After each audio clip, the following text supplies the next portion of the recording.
и ослабление шешхельчи с угрехалах дона, векоме дихарду дон.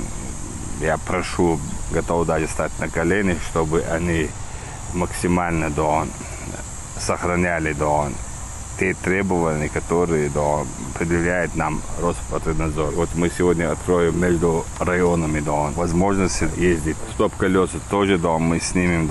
Все сотрудники, которые работают на муниципальных, госучреждениях, они должны выйти на работу. И плюс кафе, которые открытым пространство, дадим возможность, чтобы они открылись. И плюс сырноводские ведущие и казино нам тоже откроем. Я знаю, что это большой риск. Мы берем на себя. Нагрузка будет, если вдруг мы не будем соблюдать те требования для медицины.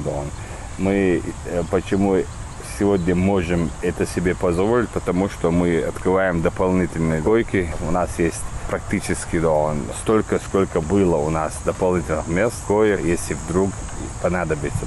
И я думаю, что хвала Всевышнему, после второго этапа ослабления у нас ситуация улучшилась, но не ухудшилась, наоборот, есть положительная динамика.